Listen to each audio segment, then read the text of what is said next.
You are listening to Season 2 of The Diary of a Wannabe Writer, the short and often daily podcast in which I chronicle my life and attempt to be a writer by writing daily. Sometimes.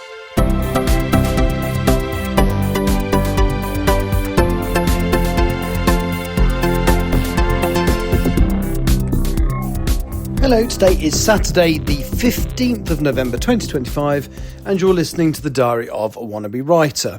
And it's my last day not working today, so I've barely worked for the last, 6 or 7 weeks if I'm totally honest. Part of it was just scheduling. The last sort of 10 days have just been the way it was scheduled, but last month was a deliberate choice to have unpaid leave, which they offered. And yeah, it feels a bit weird to be going back to regular working tomorrow because it feels like rather a long time since I've actually done that. So tomorrow I'm flying to Nice and back and then having a night stop in Jersey. So it's a full-on day. It's a 3-sector day, which is the most. Actually, it's not the most we can do. We can do 4-sector days, but it's the most we can do and have a night stop as part of it. And then the day after that, so Monday, we fly obviously back from Jersey and then go to Belfast and back. So yeah, it's going to be interesting. Oh, it reminds me, I need to charge my work phone. I need to find my work phone.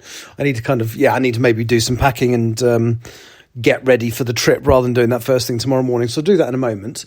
What else have I done today? So I've not been greatly motivated to write. I did write a couple of 100 words, so I changed the end of the scene that I wrote yesterday.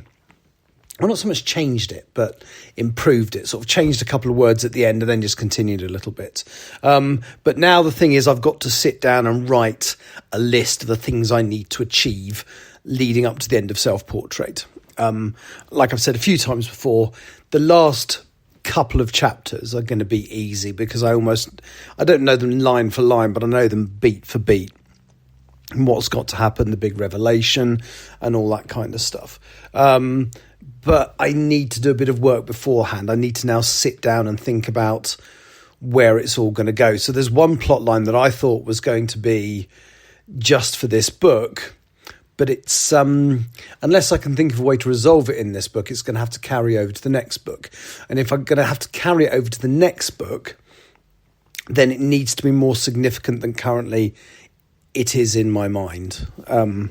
So yeah, I've also written myself into a small corner, but that's not a problem. I've already thought of my way out of that. So Saywood has effectively run off by herself again. Nobody knows where she is, but I think she's going to basically have to ask for help. And yeah, I think that's the only way it can go, I think. So yeah, few bits and pieces to do with that. But no, I've not been as productive writing as I would like to have been today, but it's not an issue. But the other thing I've done today, which I've really enjoyed, was I made some soups. So a friend of mine made a tomato soup, which she assured me was absolutely delightful, and actually wanted to save me some, but I think I visited her too long after she'd made it, and it might have gone a bit funny by then.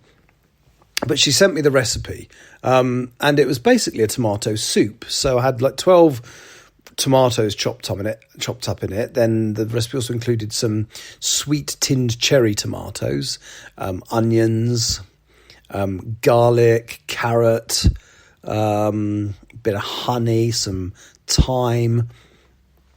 And so basically it was roasted. So I literally put most of the ingredients in a roasting tin and roasted them in the oven, and then added a couple more bits, roasted it for a bit longer, and then added the final bit, which was creme fraiche, and liquefied it. And it was absolutely delightful. And of course, I made far too much, so there's 4 portions in the freezer for me to have in the future. But what I've got to remember is to defrost it, because one thing that I have done in the past is just like broken a frozen lump of soup out of a box and then like melted it as I cooked it, and that kind of ends up very thick. You lose quite a lot of moisture doing that way.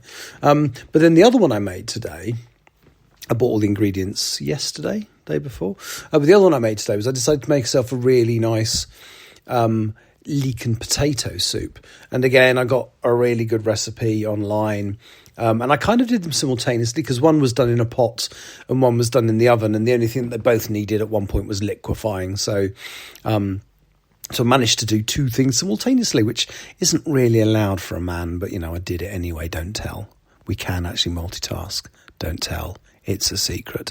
So very pleased with that. So the one I had for lunch was the tomato soup, and it was absolutely delightful. And I just did a little taster of the leek and potato.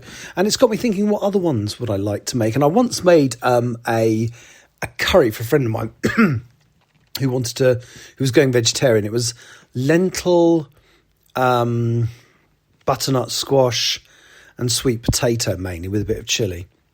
It was actually a curry I made, but then I froze it, what we didn't use, and the frozen version wasn't half as nice as the fresh version, so I ended up liquefying it, and it made a really nice soup, and I've got the recipe for that, so that's something I can do in the future. And I quite like the idea of, I've just found a recipe for a sweet potato soup that's got some fresh ginger in it and stuff like that. So there's loads of possibilities. So yes, I'm going to do some cooking and start having homemade soups. And as I say, I've froze 9, 4 of the tomato one left and 5 of the leek and potato. Anyway, that's me. I'll be talking tomorrow, all things being well, from Jersey. Thank you for listening. Take care. Bye-bye.